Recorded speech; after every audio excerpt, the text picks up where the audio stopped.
Selamat pagi, umat yang terkasih dalam Tuhan Yesus Kristus. Di hari ini kita mau memulai ibadah kita, merupakan minggu ibadah Pentakosta dan merupakan syukur tahunan kita. Mari kita persiapkan diri kita, hati kita, dan pikiran kita yang tertuju kepada Tuhan kita. Kepada dunia yang haus dan lesu, Allah memberikan air yang segar. kepada dunia yang sesak dan menderita, Allah memberikan angin yang menyejukkan. kepada dunia yang dingin dan gelap, Allah mengirimkan api yang menghangatkan dan menerangi.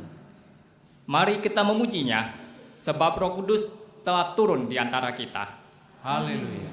Umat diundang untuk berdiri. Mari kita menyanyi dari Gita Bakti 341, Allah Bapa Tuhan.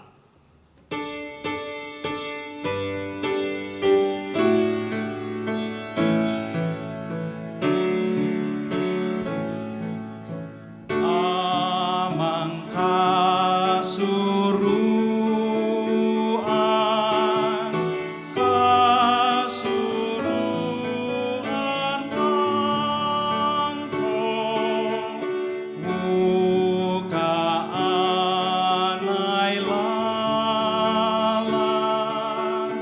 wayaan nami.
Mari kita bersama-sama menyanyikan bait yang pertama.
kita adalah dalam nama Tuhan pencipta semesta alam yang dalam roh hadir dan menuntun kehidupan kita.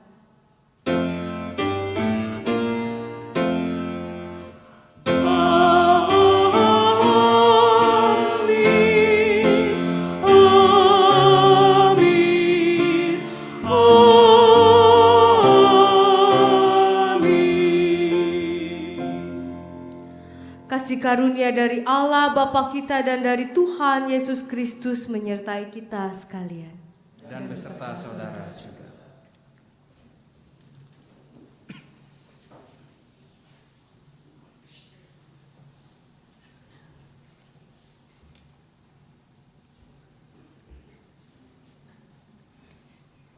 Injil Yohanes 16 ayatnya 13 sampai 15 berbunyi demikian. Tetapi apabila Ia datang, yaitu Roh kebenaran, Ia akan memimpin kamu ke dalam seluruh kebenaran. Sebab Ia tidak akan berkata-kata dari dirinya sendiri, tetapi segala sesuatu yang didengarnya, itulah yang akan dikatakannya. Dan Ia akan memberitakan kepadamu hal-hal yang akan datang. Ia akan memuliakan Aku, sebab Ia akan memberitakan kepadamu apa yang diterimanya daripadaku. Segala sesuatu yang Bapa punya adalah Aku punya.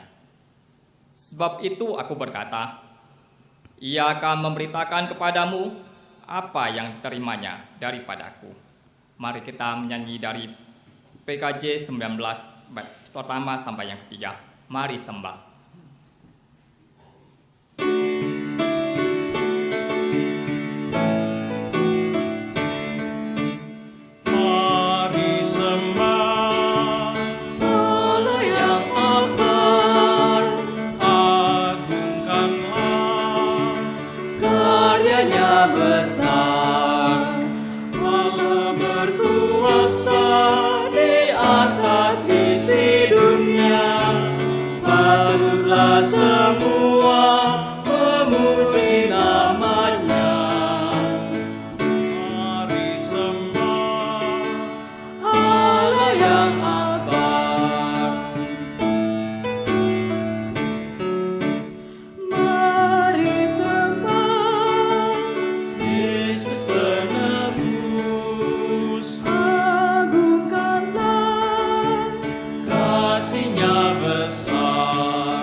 Marilah kita mengakui segala dosa-dosa kita di hadapan Tuhan.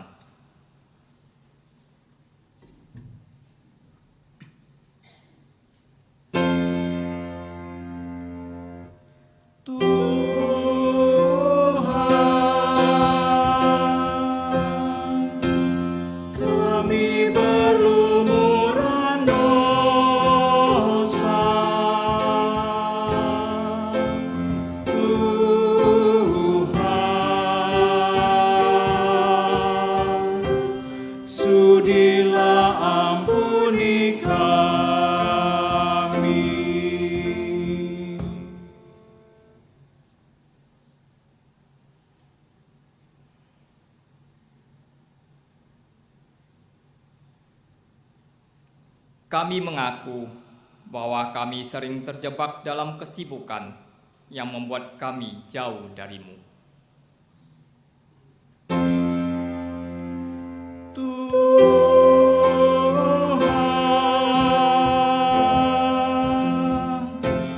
Kami berlumuran dosa,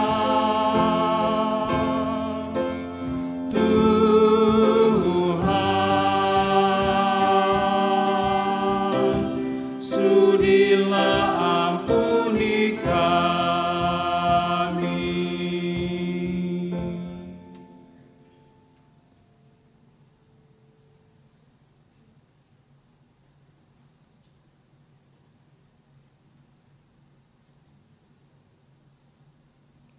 Kami mengaku bahwa kekhawatiran kami begitu menghalangi kami untuk melihat anugerah dan rencana-Mu bagi kami.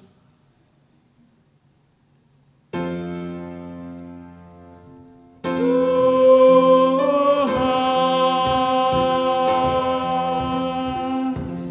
kami berlumuran dosa, Tuhan, sudilah ampuni kami.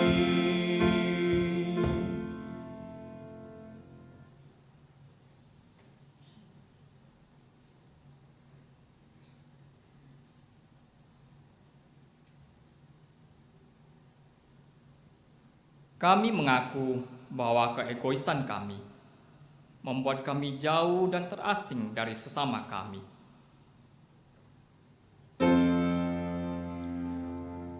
Tuhan, kami berlumuran dosa, Tuhan, sudilah ampuni kami.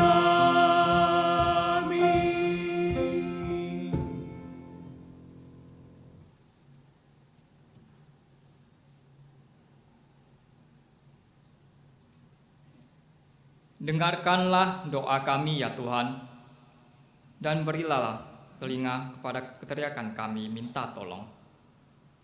Janganlah berdiam diri melihat air mata kami, karena dosa telah menelan kami, dan kematian hendak menerkam kami.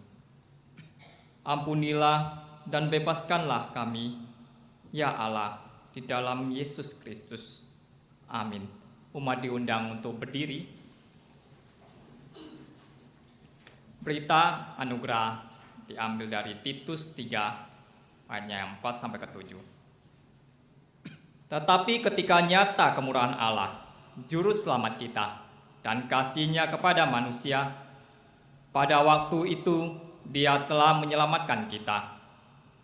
Bukan karena perbuatan baik yang telah kita lakukan, tetapi karena rahmat-Nya dan permandian kelahiran kembali, dan oleh pembaharuan yang dikerjakan oleh Roh Kudus yang sudah dilimpahkannya kepada kita oleh Yesus Kristus, Juru Selamat kita, supaya kita sebagai orang yang dibenarkan oleh kasih karunia-Nya berhak menerima hidup yang kekal sesuai dengan pengharapan kita. Bersyukurlah sebab Allah menyelamatkan kita. Syukur kepada Allah. Umat diundang untuk bergandengan tangan satu dengan yang lain. Dan kita akan menyanyikan lagu PKJ 243, Sejahtera Tuhan.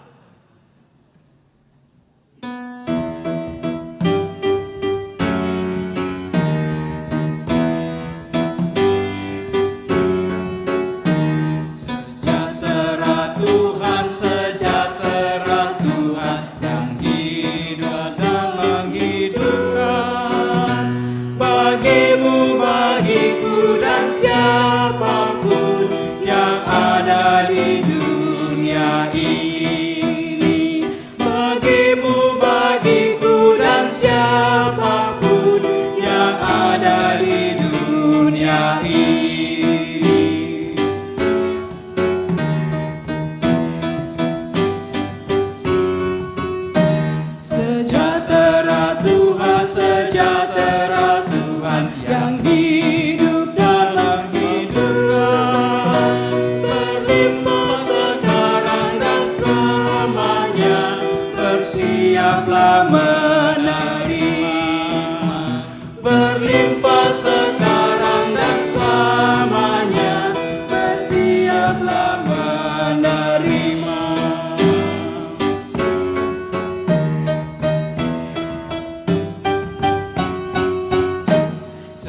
sejahtera Tuhan, sejahtera Tuhan yang hidup dan menghidupkan.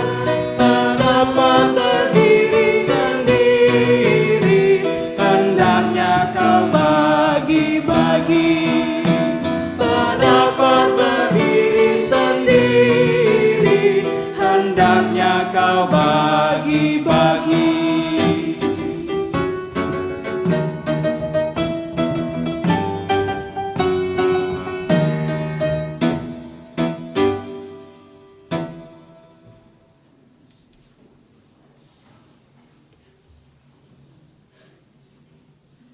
Mari kita menaikkan doa kita berupa nyanyian melalui nyanyian NKB 98 bait 1 sampai 5. Roh Kudus, ilhami kami.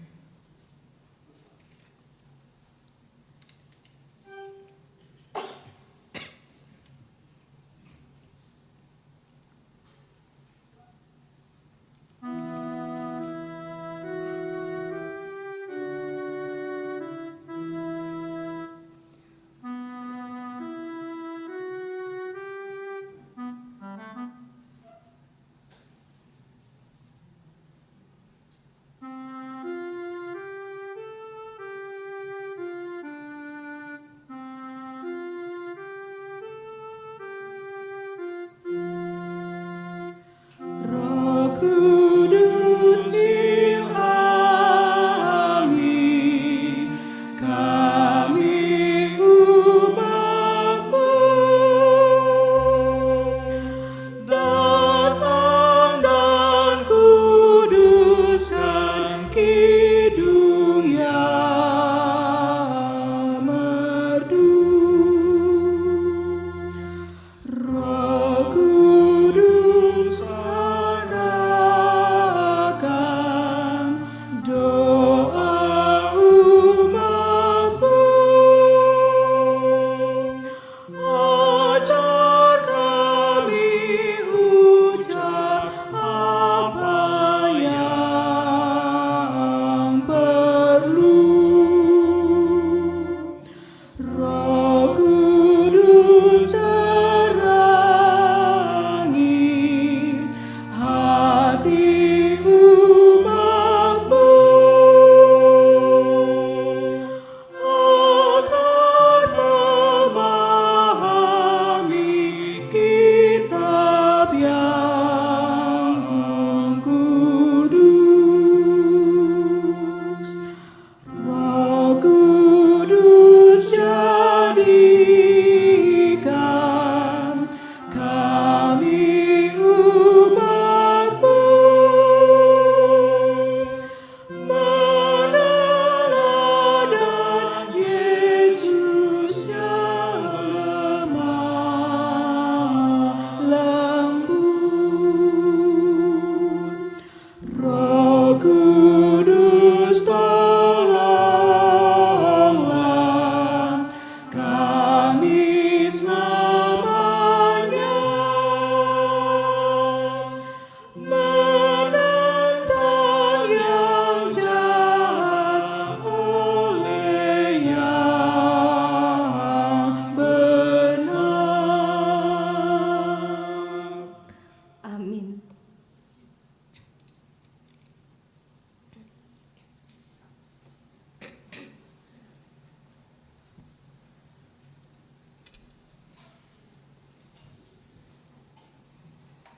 Bacaan pertama diambil dari Kisah Para Rasul 2 ayat 1 sampai dengan 21.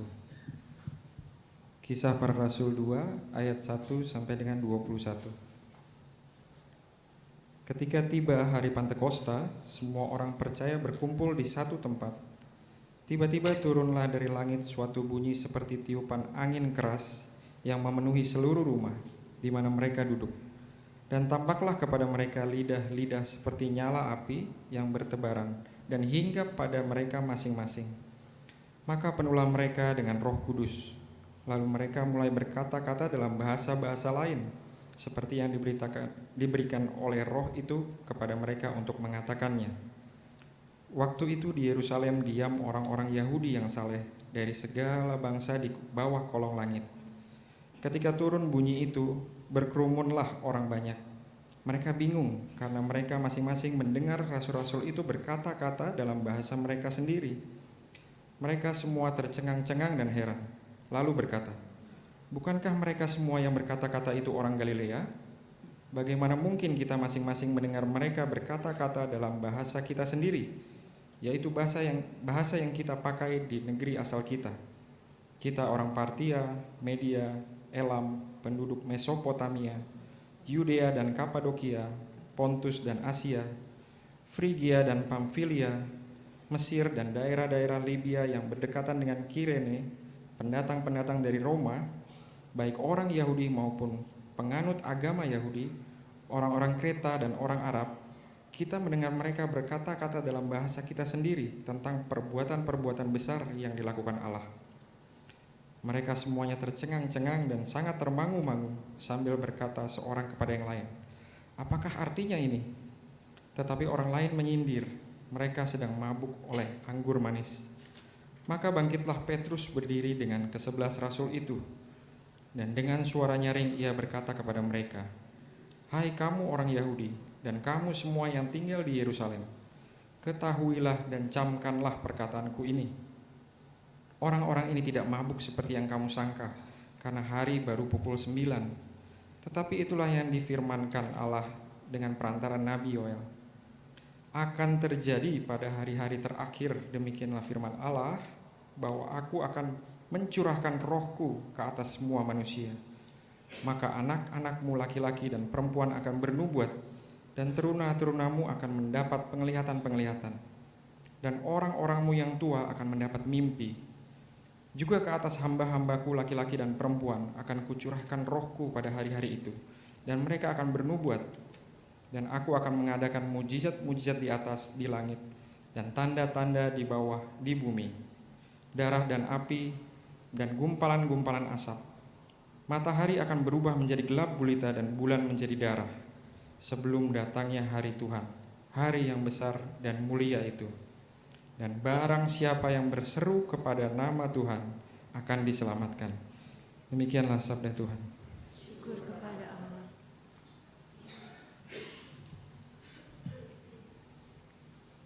Kita akan menyanyikan dengan Mazmur 104.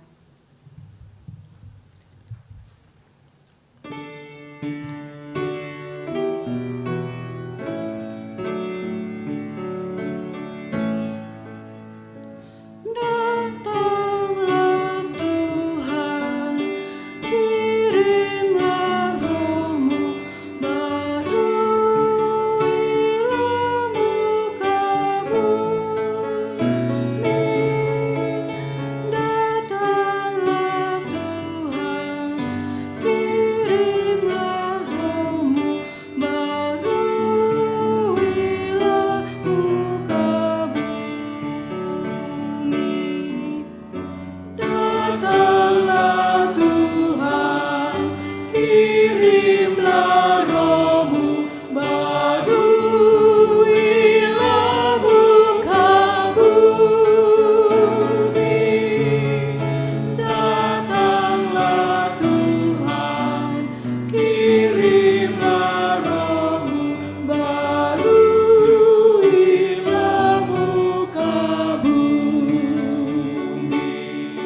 Bacaan kedua diambil dari Roma 8 ayat 22 sampai dengan 27. Sebab kita tahu bahwa sampai sekarang segala makhluk sama-sama mengeluh dan sama-sama merasa sakit bersalin. Dan bukan hanya mereka saja, tetapi kita yang telah menerima karunia sulung Roh. Kita juga mengeluh dalam hati kita sambil menantikan pengangkatan sebagai anak, yaitu pembebasan tubuh kita. Sebab kita diselamatkan dalam pengharapan, tetapi pengharapan yang dilihat bukan pengharapan lagi. Sebab bagaimana orang masih mengharapkan apa yang dilihatnya. Tetapi jika kita mengharapkan apa yang tidak kita lihat, kita menantikannya dengan tekun. Demikian juga Roh membantu kita dalam kelemahan kita, sebab kita tidak tahu bagaimana sebenarnya harus berdoa. Tetapi Roh sendiri berdoa untuk kita kepada Allah dengan keluhan-keluhan yang tidak terucapkan. Dan Allah menyelidiki hati nurani, mengetahui maksud Roh itu, yaitu bahwa Ia sesuai dengan kehendak Allah, berdoa untuk orang-orang kudus. Demikianlah sabda Tuhan. Syukur kepada Allah. Bacaan Injil Tuhan Yesus menurut Yohanes 15 ayat 26 sampai 27, lalu kita lanjutkan ayat pasal 16 ayat 4 sampai 15.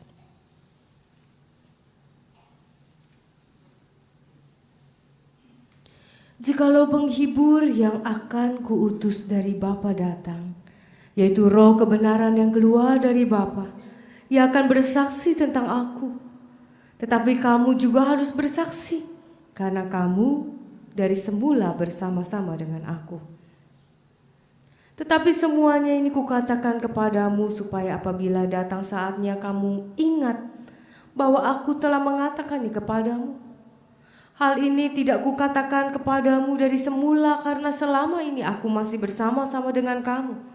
Tetapi sekarang aku pergi kepada Dia yang telah mengutus aku, dan tiada seorang pun di antara kamu yang bertanya kepadaku, kemana engkau pergi? Tetapi karena aku mengatakan hal itu kepadamu, sebab itu hatimu berduka cita. Namun benar yang kukatakan ini kepadamu adalah lebih berguna bagi kamu jika aku pergi. Sebab jikalau aku tidak pergi, penghibur itu tidak akan datang kepadamu. Tetapi jikalau aku pergi, aku akan mengutus Dia kepadamu. Dan kalau Ia datang, Ia akan menginsafkan dunia akan dosa, kebenaran dan penghakiman. Akan dosa karena mereka tetap tidak percaya kepadaku. Akan kebenaran karena aku pergi kepada Bapa, dan kamu tidak melihat aku lagi. Akan penghakiman karena penguasa dunia ini telah dihukum. Masih banyak hal yang harus kukatakan kepadamu, tetapi sekarang kamu belum dapat menanggungnya. Tetapi apabila Ia datang, yaitu Roh kebenaran, Ia akan memimpin kamu ke dalam seluruh kebenaran. Sebab Ia tidak akan berkata-kata dari dirinya sendiri, tetapi segala sesuatu yang didengarnya, itulah yang akan dikatakannya. Dan Ia akan memberitakan kepadamu hal-hal yang akan datang. Ia akan memuliakan aku, sebab Ia akan memberitakan kepadamu apa yang diterimanya daripadaku. Segala sesuatu yang Bapa punya adalah aku punya. Sebab itu aku berkata, Ia akan memberitakan kepadamu apa yang diterimanya daripadaku. Demikianlah Injil Yesus Kristus. Berbahagialah setiap orang yang mendengar, merenungkan dan melakukannya. Haleluya.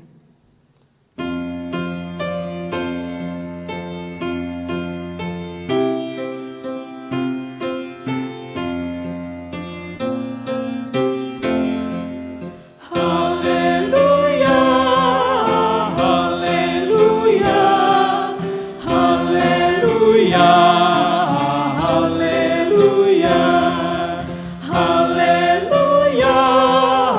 haleluya.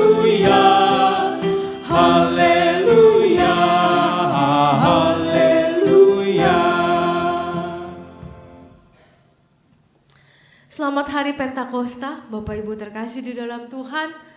Dan hari ini kita sama-sama mengingat kembali apa yang terjadi hampir 2000 tahun yang lalu.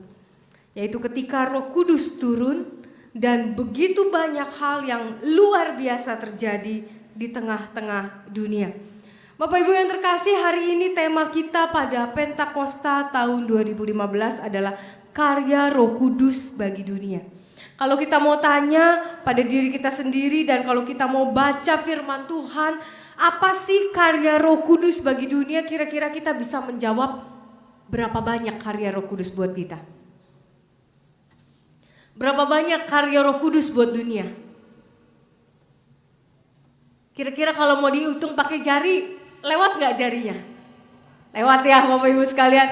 Banyak sekali karya Roh Kudus bagi dunia. Banyak sekali karya Roh Kudus bagi umat Allah. Dan bahkan bagi orang-orang yang tidak pernah mengenal Allah Yahweh. Roh Kudus bekerja secara luar biasa. Kalau kita tadi membaca di Kisah Rasul, itu seperti angin begitu ya. Lalu ada lidah-lidah api. Roh Kudus bisa bekerja secara luar biasa, secara spektakuler. Tapi Roh Kudus juga bisa bekerja secara lemah lembut. Roh Kudus bisa memberikan kepada kita mukjizat-mukjizat yang wah. Tapi Roh Kudus juga bisa memberikan kepada kita mukjizat-mukjizat yang sederhana namun menyentuh nurani.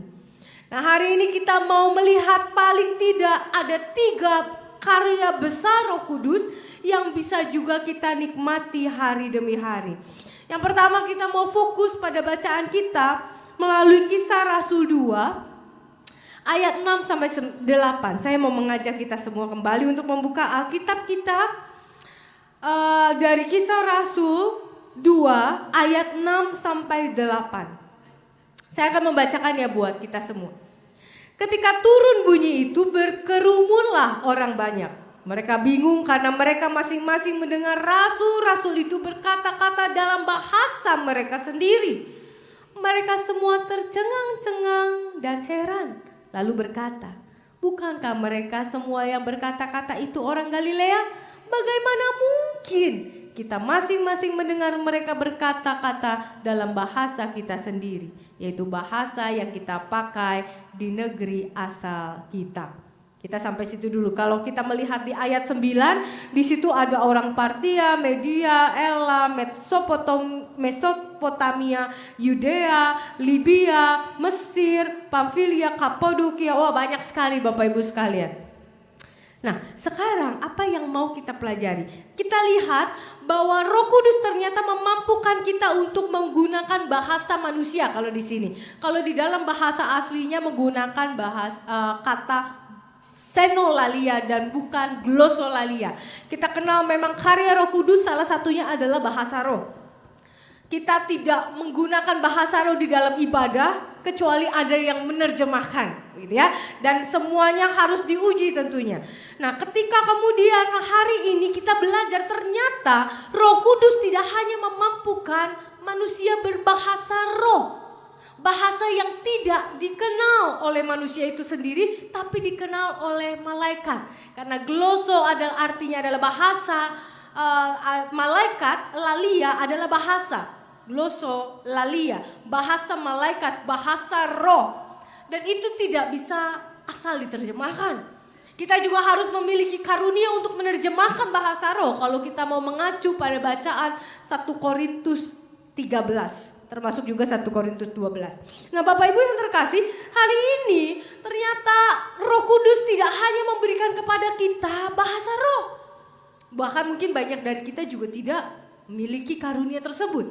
Tapi hari ini kita mau belajar bahwa Roh Kudus memampukan kita untuk bisa berbahasa manusia.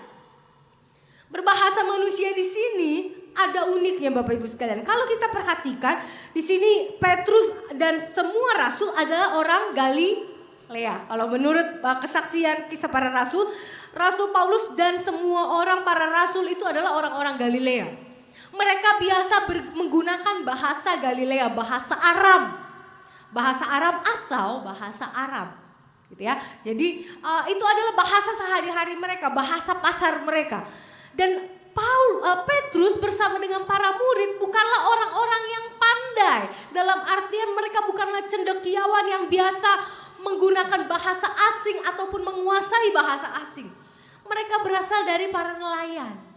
Orang-orang sederhana, orang-orang yang bahasanya juga mungkin kasar. Kalau misalnya kita pakai misalnya ada bahasa Indonesia yang baku, mungkin bahasa mereka bukan bahasa Indonesia yang baku kalau mereka ada di Indonesia begitu ya.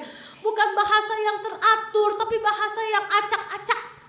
Bahasa pergaulan, bahasa yang wes campur-campur, semuanya ada numplek gitu ya. Dan bahasa yang mereka gunakan adalah bahasa kaum rendah, bukan kaum yang tinggi dan kaum terpelajar. Tapi yang luar biasanya adalah ketika Roh Kudus datang, ini ada dua kemungkinan Bapak Ibu sekalian. Kemungkinan yang pertama adalah Petrus dan para rasul yang biasa menggunakan bahasa Galilea, bahasa Aram ataupun bahasa Arab, tiba-tiba bisa berbahasa Mesir, Persia, Partia, Mesopotamia, Pontus, Asia dan lain sebagainya.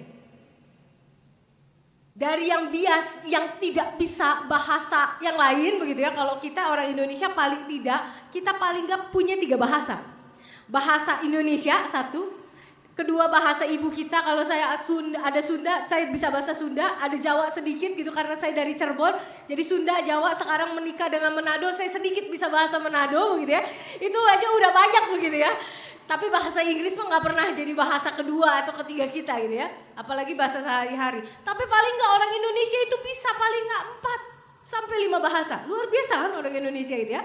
Tapi di sini karena mereka adalah orang-orang yang terbatas lingkungannya, yang biasa menggunakan bahasa Arab, tiba-tiba bisa bahasa lain tanpa belajar. Itu kemungkinan yang pertama. Jadi Petrus dan para rasul kemudian bisa berbicara dalam bahasa-bahasa yang tidak pernah mereka bisa gunakan dari kecil dan tidak pernah mereka pakai, tidak pernah mereka pelajari dari sejak kecil. Atau yang kedua, Roh Kudus membuat para pendengar mendengar khotbah Petrus dan mendengar khotbah para rasul dengan bahasa yang berbeda. Kira-kira mana kemungkinannya Bapak Ibu sekalian? Rasulnya kira-kira kan ada Petrus bersama dengan rasul-rasul dikurangi Yudas ya. Kan Yesus memanggil 12 rasul jadi 11 rasul. Tadi kalau kita hitung nyampe nggak bangsa-bangsanya itu sampai 11? Nyampe nggak? Coba dihitung ya. Coba dihitung. Partia, Media, Elam, Mesopotamia, Yudea, Kapadokia, Pontus, Asia, Frigia, Pamfilia, Mesir, daerah Libya berdekatan dengan Kirene, pendatang dari Roma dan Roma juga punya banyak bahasa, Yahudi, Kreta, Arab, wah lebih dari 11. Jadi kira-kira kemungkinan mana nih yang terjadi begitu ya? Saya membayangkan bisa saja para rasul itu kemudian menggunakan bahasa yang banyak, itu tadi udah kita hitung ada berapa? 11 lebih lah pokoknya, 15 mah lebih lah ya, 15 lebih, 17 wah ada yang itu, 17 semuanya. Setiap rasul bisa berbahasa 17. Wow, itu bahasa manusia loh, belum bahasa malaikat loh. Bahasa manusia, setiap rasul menguasai 17 bahasa. Ayah mertua saya itu menguasai 10 bahasa. Banyak, Prancis, Jerman, Belanda, Inggris, Sangirta Laut, Minahasa, Indonesia, Sunda, Jawa, dan sedikit bahasa Ambon. 10 bahasa Papa mertua saya. Itu udah bikin saya kelenger Bapak Ibu sekalian gitu ya. Saya 5 bahasanya udah campur-campur begitu. Ini 17 bahasa. Atau para pendengar, semua yang mendengar di situ banyak ribuan orang mendengar karena ada Roh Kudus di dalamnya. Mereka tidak mendengar para rasul itu berbicara dalam bahasa para rasul, tapi mereka mendengar para rasul berbicara dalam bahasa mereka sendiri. Itu bisa karya Roh Kudus juga. Bukan hanya soal ketika kita berbahasa begitu, tapi ketika kita mendengar. Roh Kudus berbicara dalam hati kita dengan bahasa yang kita mengerti. Roh Kudus membuat telinga kita yang fana ini, telinga kita yang terbatas ini mampu mendengar karya Allah. Dan itu bisa terjadi. Nah, sekarang bagaimana aplikasinya dengan kita? Kita mungkin tidak bisa mendadak berbicara bahasa yang tidak pernah kita pelajari. Ya. Kalau saya setiap pertemuan tiap tahun saya harus kembali melatih bahasa Inggris saya. Kalau enggak gitu ya. Orang di sini biasa pakai bahasa ya Sunda, Indonesia, Sunda, Jawa, Manado. Gitu. Mulai lagi untuk bercakap, untuk bisa rapat, untuk bisa mengemukakan pendapat, untuk bisa diskusi, mulai belajar lagi dan itu tidak mudah. Roh Kudus bisa memampukan kita. Nah sekarang masalahnya adalah kita mungkin tidak mengalami seperti apa yang para rasul alami kan. Kita tiba-tiba bisa pakai bahasa Spanyol. Kita bisa tiba-tiba pakai bahasa Ukraina, begitu nggak bisa gitu ya. Atau kita tiba-tiba bisa pakai bahasa Papua. Atau kita tiba-tiba pakai bahasa Bangka, Belitung. Gak bisa. Oleh karena itu apa yang mau kita pelajari, apa yang mau dibicarakan lewat bacaan kita hari ini, ternyata bukan soal bahasanya saja. Memang Roh Kudus bisa memampukan kita untuk bisa berkhotbah, bisa berbicara, menguatkan pakai bahasa manusia. Berbagai macam bahasa dari berbagai macam suku bangsa. Tapi yang sebetulnya yang jadi utama di sini adalah isi dari bahasa itu. Kita bisa menggunakan bahasa-bahasa yang berbeda untuk memaki. Kita bisa menggunakan bahasa-bahasa yang berbeda untuk menjatuhkan. Kita bisa menggunakan bahasa-bahasa yang berbeda untuk memperlemah. Tapi apakah isi bahasa kita? Kalau Roh Kudus ada dalam diri kita, kita tidak perlu berbicara dari bahasa ini ke bahasa ini ke bahasa ini, 20 bahasa, 17 bahasa, 15 bahasa. Tapi ketika Roh Kudus ada di dalam hati kita, maka apa yang keluar dari mulut kita adalah sesuatu yang membangun, adalah sesuatu yang menguatkan, adalah sesuatu yang memperkaya, adalah sesuatu yang membawa orang makin dekat dengan Tuhan, adalah sesuatu yang membuat nama Tuhan semakin dimuliakan, adalah sesuatu yang membuat orang merasa diampuni dan bukan dihakimi, orang merasa diterima dan bukan makin tersisih. Bahasa yang kita gunakan membuat orang yang tidak layak merasa belas kasihan Allah dan bukan semakin putus asa. Bapak Ibu yang terkasih di dalam Tuhan, mungkin kita tidak akan pernah mengalami apa yang dialami oleh para rasul. Menggunakan 17 bahasa sekaligus. Tapi Roh Kudus memampukan kita untuk menggunakan bahasa yang kita bisa pakai setiap hari sebagai bahasa pergaulan, sebagai bahasa sehari-hari untuk memberikan damai sejahtera. Itulah karya Roh Kudus. Kalau Petrus dan para rasul berkhotbah pakai bahasa macam-macam, tapi isinya kosong, buat apa? Isinya tidak buat orang percaya, ini orang mabuk anggur beneran begitu ya. Benar-benar mabuk anggur karena isinya kosong. Tapi karena Petrus berkhotbah saat itu, begitu banyak orang mengenal Kristus dan mendapatkan belas kasihan, juga keselamatan dan memberi diri dibaptis. Karena isi bahasa itu. Karena isinya bukan soal berbagai macam bahasanya. Ya, itu yang pertama. Lalu kemudian yang kedua kita belajar tadi dari Roma. Saya mau mengajak kita semua untuk kembali membuka surat Roma, surat Paulus kepada jemaat Roma. Kita mau fokus di ayat 26. Roma 8 ayat 26. Demikian juga Roh membantu kita dalam kelemahan kita. Sebab kita tidak tahu bagaimana sebenarnya harus berdoa. Tetapi Roh sendiri berdoa untuk kita kepada Allah dengan keluhan-keluhan yang tak terucapkan. Dan Allah yang menyelidiki hati nurani mengetahui maksud Roh itu, yaitu bahwa ia sesuai dengan kehendak Allah berdoa untuk orang-orang kudus. Roh Kudus yang kedua memampukan kita untuk bisa berdoa. Masalahnya adalah berdoa seperti apa? Kalau kemarin selama 1 minggu lebih 10 hari kita belajar bagaimana para tokoh Alkitab berdoa. Ternyata begitu banyak hal-hal yang luar biasa yang bisa kita pelajari dari doa para tokoh. Bukan hanya keluhan. Nah pertanyaannya adalah apakah kita berdoa seperti para tokoh Alkitab itu? Atau kita berdoa Nggak ada yang bisa dipelajari dari doa kita. Padahal kemarin selama 10 hari kita bisa belajar banyak hal dari doa-doa para tokoh. Tapi kalau orang mendengar doa kita, nggak ada yang bisa dipelajari dari doa kita. Hati-hati, berarti kita salah berdoa, jangan-jangan Bapak Ibu sekalian. Jadi ketika hari ini kita mau belajar karya Roh Kudus dalam hal doa. Doa seperti apa? Yang pertama adalah di dalam kita ini ada Roh Allah. Roma 8 ayat 26 mengatakan di dalam roh kita, di dalam tubuh kita ada Roh Allah. Kalau kita mengaitkannya pada kejadian, ingat waktu Tuhan buat kita, maka dia hembuskan nafasnya, dia hembuskan rohnya. Jadi di dalam kita ada Roh Allah. Amin ya? Amin ya? Amin gak? Gak pada yakin ini punya Roh Allah di dalamnya. GKI pisan ya mah gitu ya. Bapak Ibu, kita harus bilang, kita harus yakin bahwa di dalam diri kita orang-orang percaya ada Roh Allah. Ada Roh Allah di dalam kita. Bahkan bukan hanya kita orang percaya. Orang-orang yang tidak percaya pun mereka diciptakan oleh Allah, kita yakin. Tapi memang yang membedakan bukan hanya ada Roh Allah, tapi di sini ada Roh Kudus. Roh Allah adalah roh yang menghidupkan kita, maka ketika kita mati kita kembali kepada Allah, kepada yang punya, dia yang menghakimi kita. Tapi Roh Kudus menolong lebih lagi. Nah, tapi di sini kita mau berfokus kepada Roh Allah yang terdapat di dalam Roma. Apa maksud Paulus? Roh Allah itu memang berfokus kepada Roh Kudus. Makanya kita berdoa untuk orang-orang kudus. Kita tidak berdoa untuk diri kita sendiri.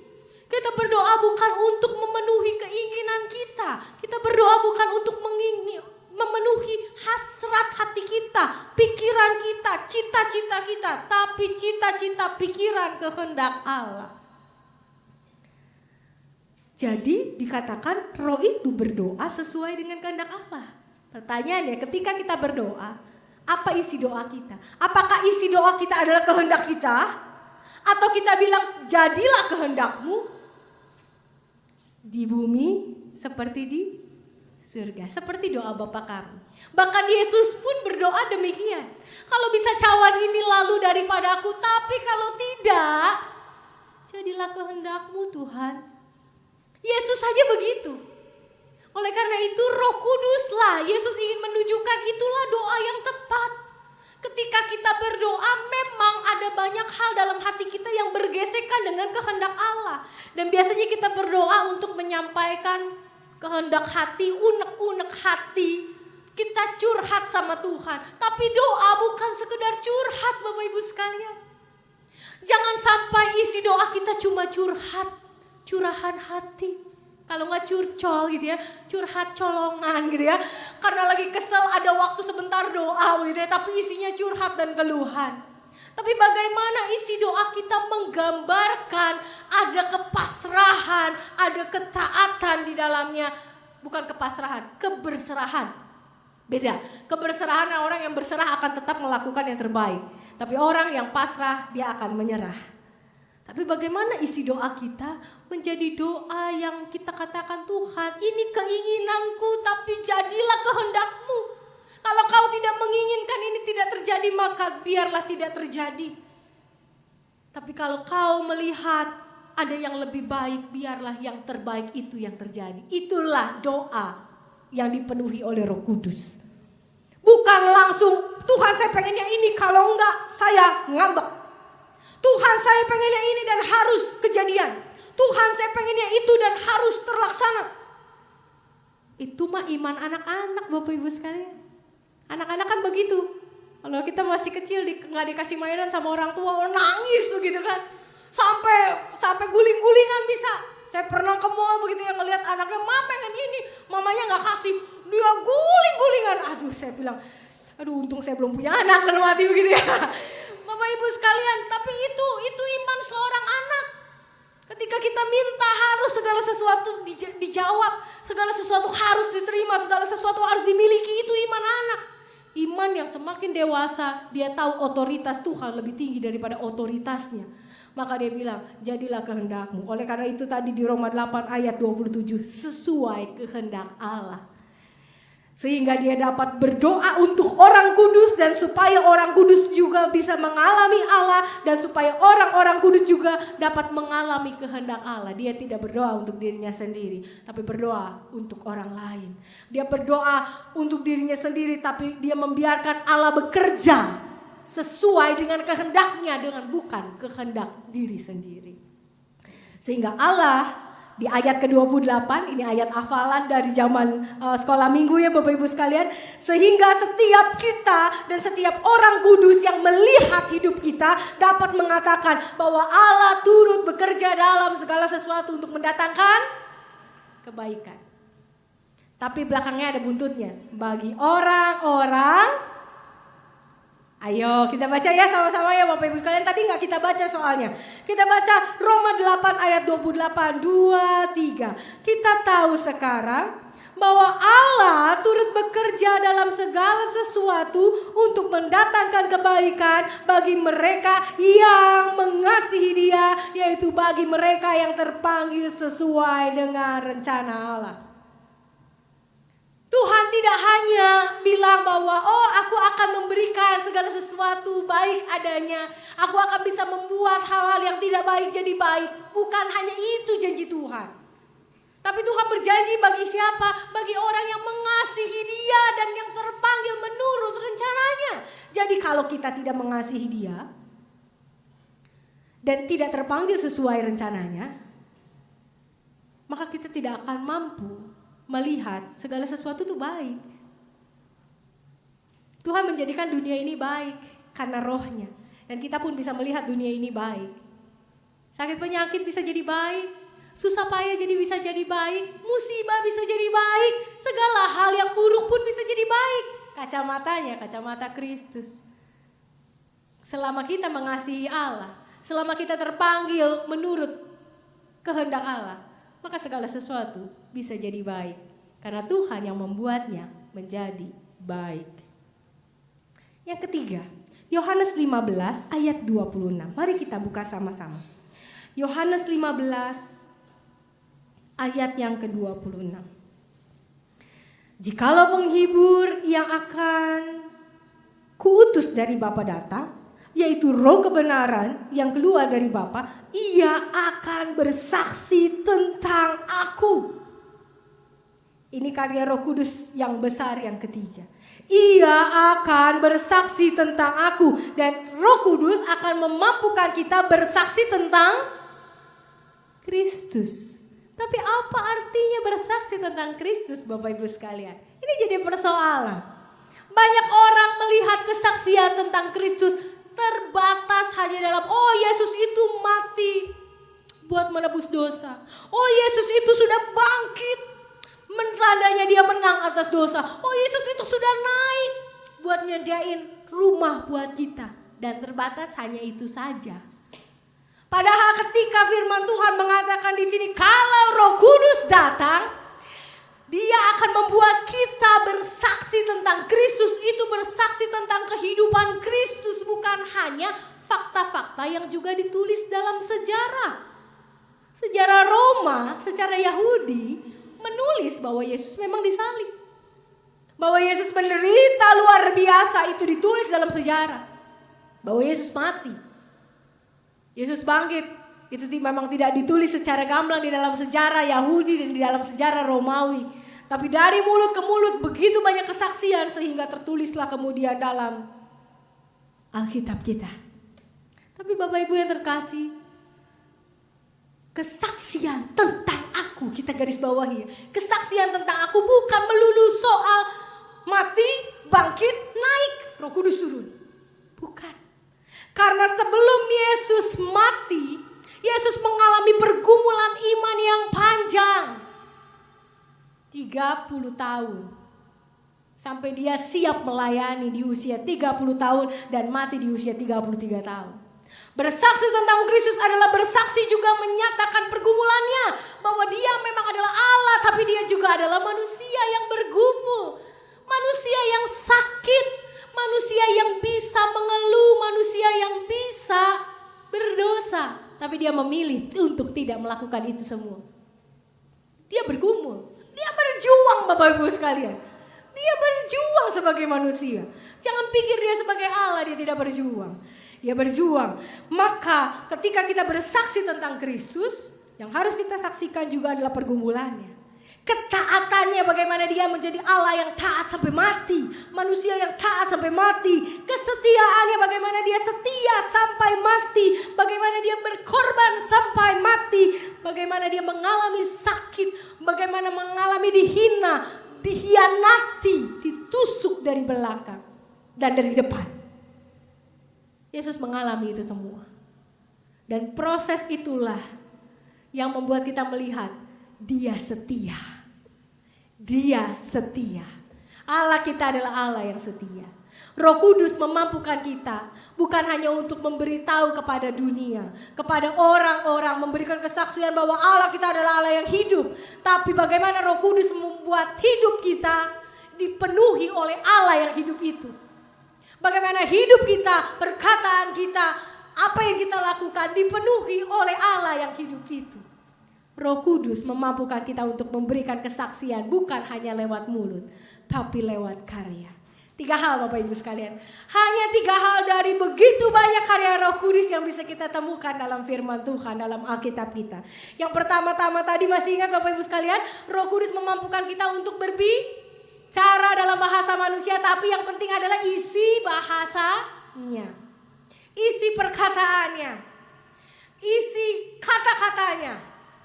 Bukan bahasanya. Kita bisa pakai bahasa segala macam. Kita bisa belajar bahasa dari A sampai Z. Tapi kalau isinya tidak membangun, tidak menguatkan, tidak meneguhkan, tidak menolong orang mengenal Kristus, semuanya omong kosong. Yang kedua, Roh Kudus memampukan kita untuk berdoa. Tapi apa isi doanya?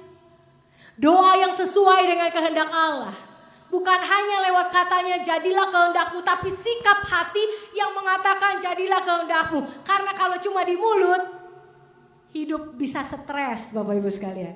Karena gini, mulut bilang jadilah kehendakmu, tapi hati gak sinkron sama mulut. Jadinya apa? Gila kan?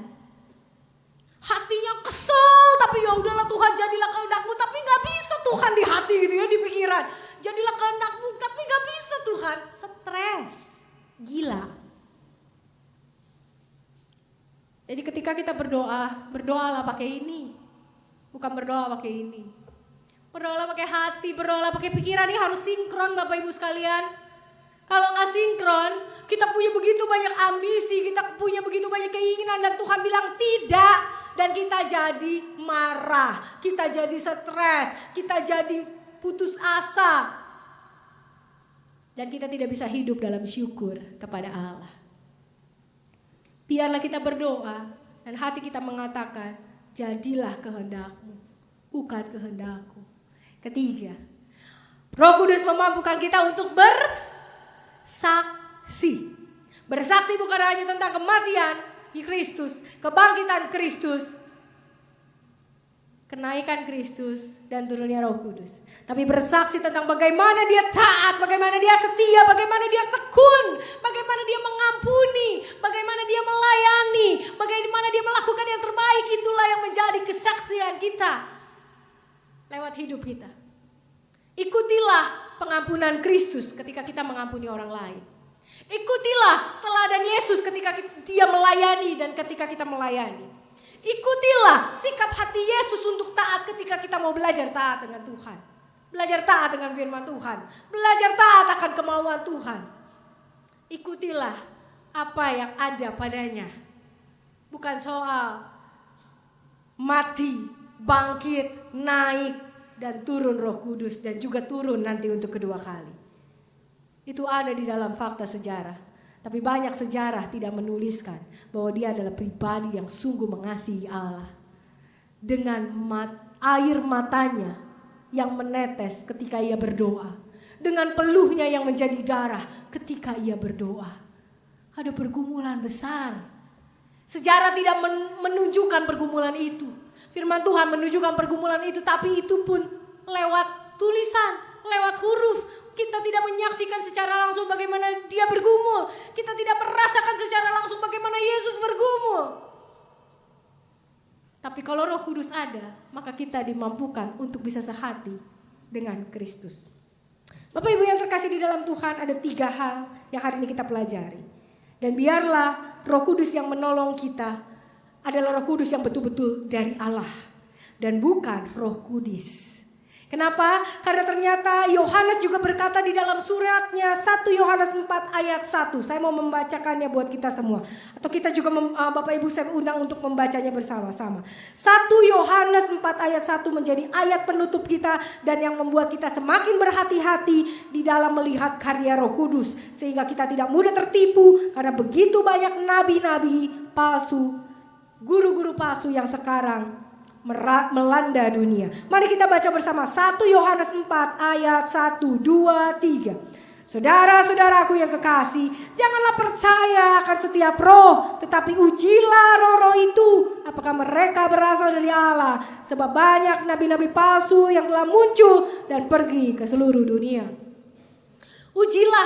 Ujilah segala sesuatu, ujilah hati kita, ujilah batin kita, ujilah pikiran kita, ujilah setiap kata kita, ujilah setiap tindakan kita. Setiap habis berkata kita pikirkan. Kadang-kadang kita udah nyeplos duluan baru mikir, begitu kan? Tapi ketika kita berpikir artinya kita terus menguji. Karena kita tidak akan pernah sempurna, langsung mendadak 100%. Ujilah terus. Karena tidak semua berasal dari Allah. Tidak semua roh berasal dari Allah. Selamat menguji dan selamat menikmati karya Roh Kudus di tengah dunia. Tuhan Yesus memberkati. Amin.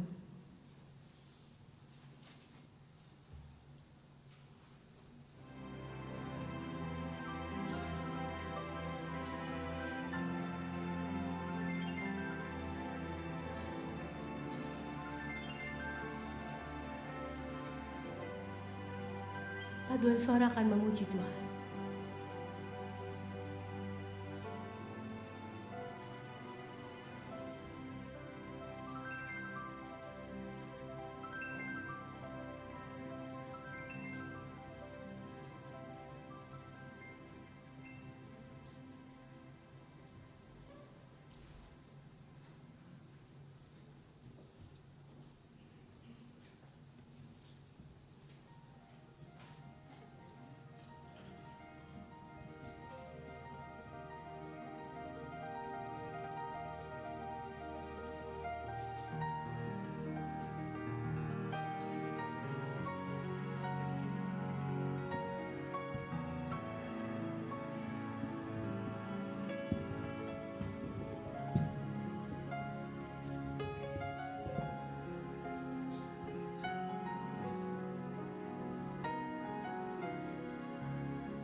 umat diundang untuk berdiri.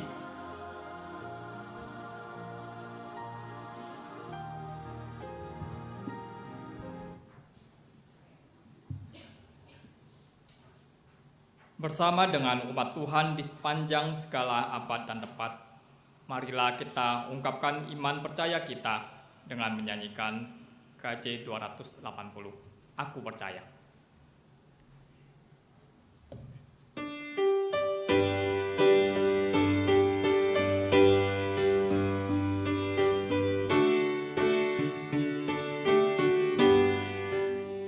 Aku percaya Allah yang kekal, yang oleh sabda kita kenal, Bapa pencipta alam semesta, yang mengasihi manusia. Aku percaya Putra Tunggalnya yang disalibkan di Golgota, yang dari kubur bangkit dan menang, naik ke surga dalam terang. Aku percaya pada Roh Kudus yang mendiami kita terus. Aku percaya Gereja yang esa, ku jadi suci di dalamnya.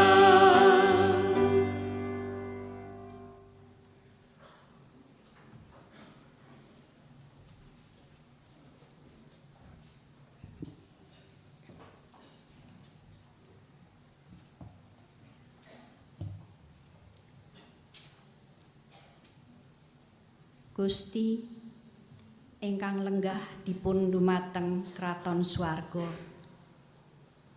kita badhe ndongaaken kagem jemaat panjenengan ing GKI Kafling Polri, supados panjenengan Gusti kersa maringi kegesangan lan ugi kebetahan kita sakaluwarga.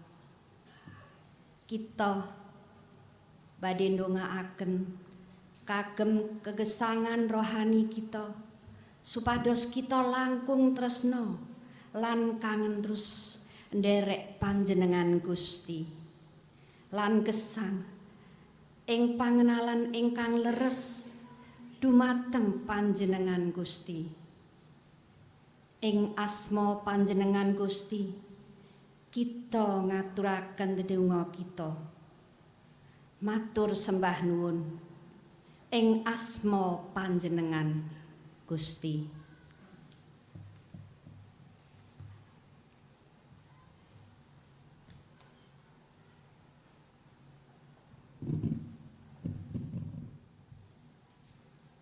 Hatala panghatai Tuhan Ike dumah wang andau tuh hendak menyarah kakare Ike je kumpul wang hetu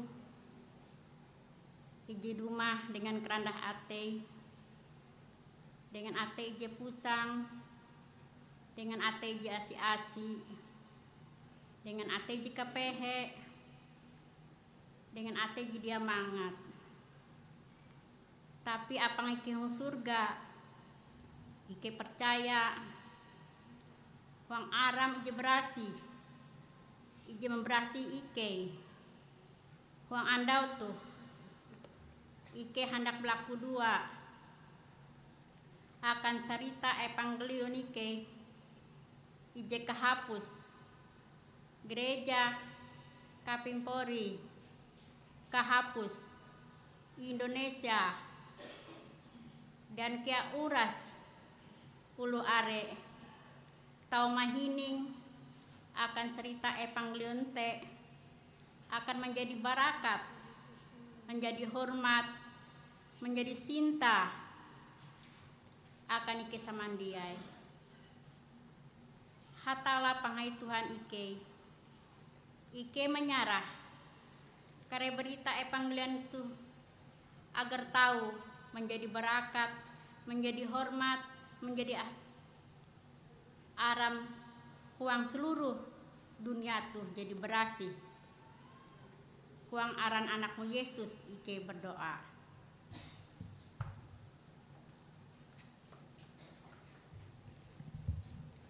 Tete manis yang ketong sayang, yang terus piara ketong pung hidup, memberkati dan menjaga ketong semua.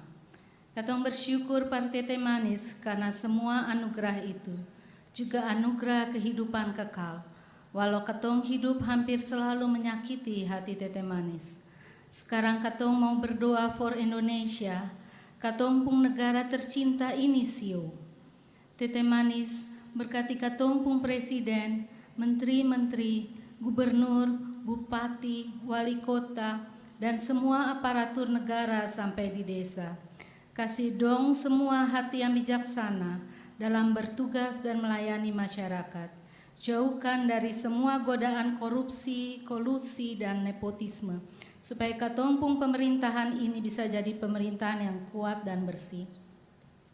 Tete manis juga mau berikan kekuatan jua par katong semua, masyarakat Indonesia melewati berbagai persoalan negeri yang sing mungkin katong lewati tanpa penyertaan dari Tete manis.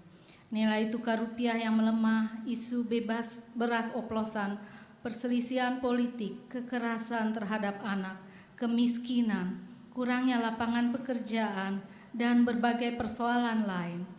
Tete manis mau hadir berikan ketenangan dan kasih hikmat par katong melewati itu semua.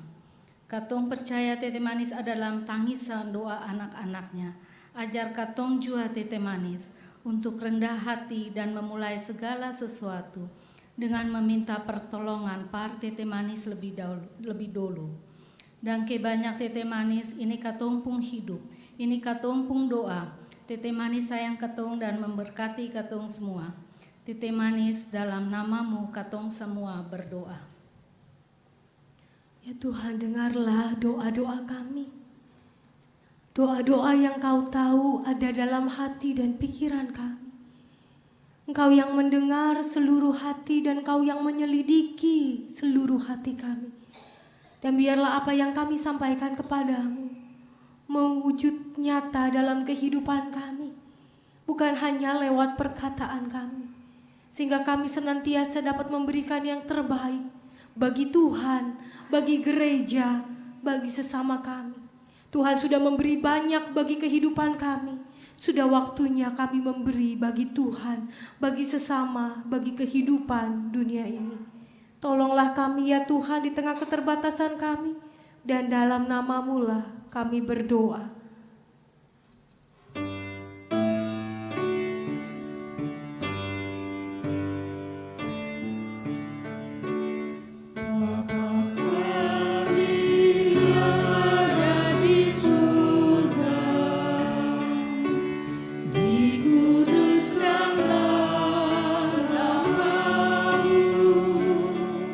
Datanglah kerajaanmu, jadilah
Hadirat Tuhan, saat ini kita akan membawa persembahan kita ke hadirat Tuhan.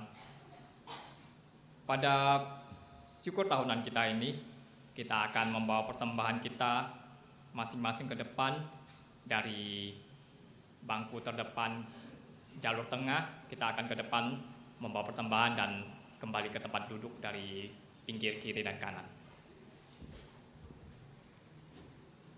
Persembahan akan dibawakan setelah kita menyanyikan baitnya yang kedua. Dasar persembahan kita adalah Roma 12 ayat yang pertama. Karena itu, saudara-saudara, demi kemurahan Allah, aku menasihatkan kamu, supaya kamu mempersembahkan tubuhmu sebagai persembahan yang hidup, yang kudus, dan yang berkenan kepada Allah. Itu adalah ibadahmu yang sejati. Selamat memberi persembahan bagi Allah.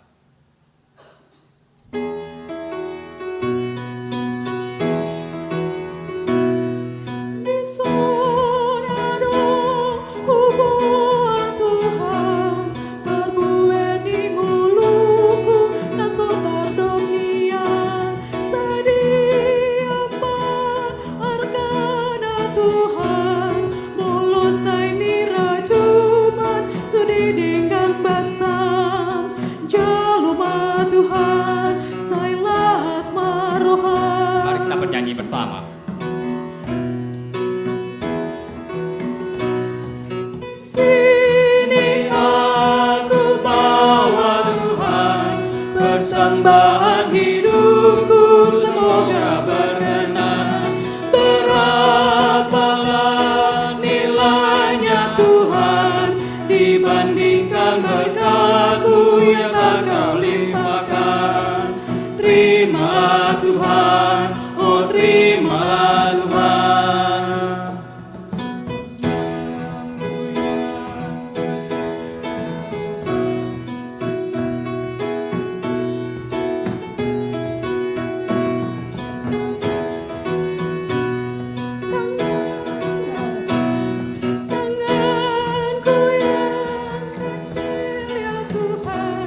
kita menaikkan doa kita.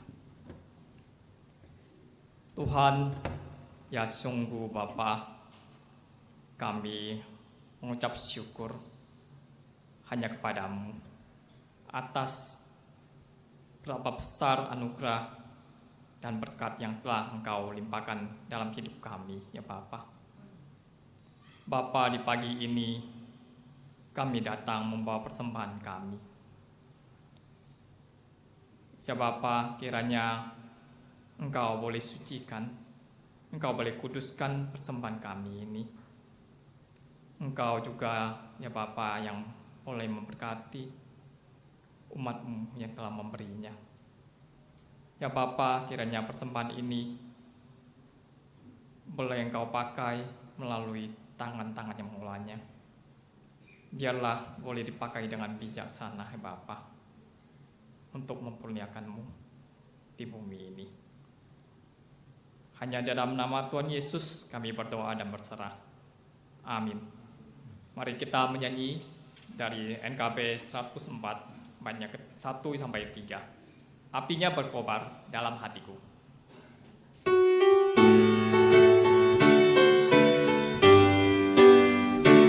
Apinya berkobar dalam hatiku, kukira karena Yesus yang memberi.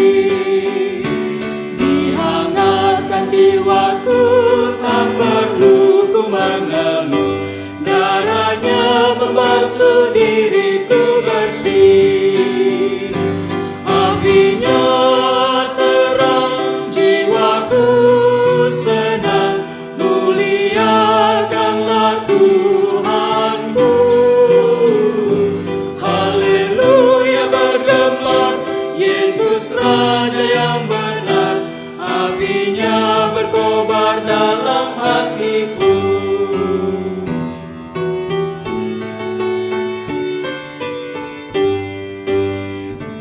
Apinya berkobar dalam hatiku, gembira hatiku selamanya. Ku bersaksi berseru, Yesus juru selamatku, karena ku berpegang pada janjinya. Apinya terang, jiwaku senang, muliakanlah Tuhanku. Haleluya bergema, Yesus Raja yang benar. Apinya berkobar dalam hatiku.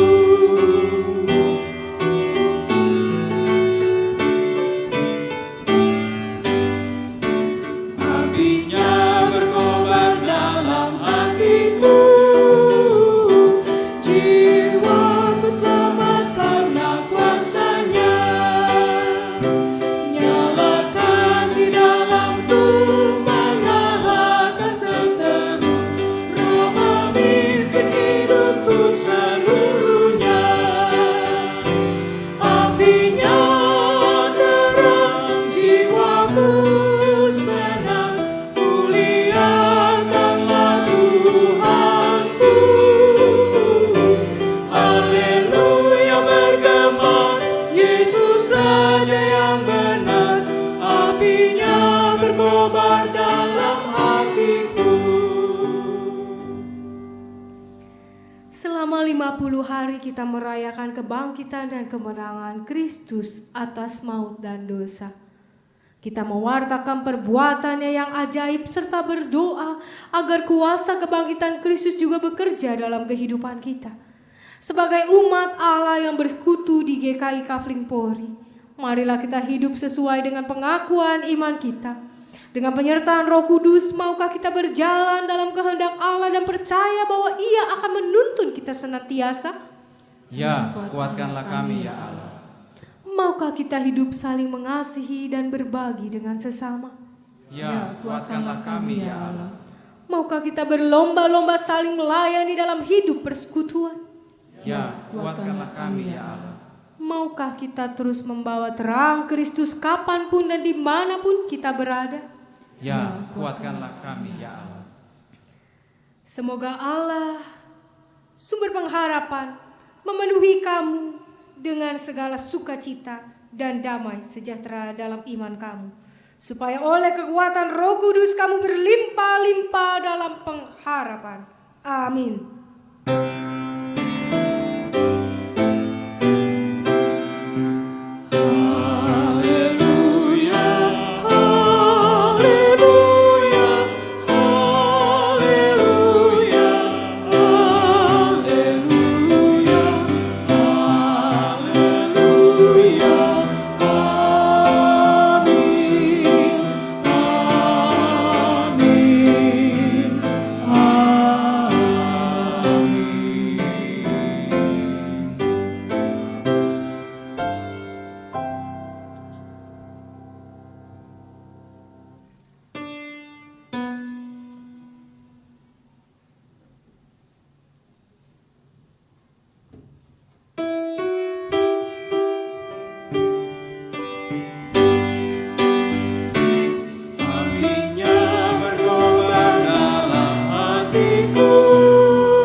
Bapak Ibu Jemaat sekalian, seperti diwartakan di awal ibadah kita, bagi Bapak dan Ibu Jemaat sekalian yang ingin memiliki buah-buahan atau sayur-sayuran yang dipergunakan dalam ibadah kita di mimbar, dapat membelinya kepada Penatua Kezia dan Penatua Risawati yang akan mengkoordinatori.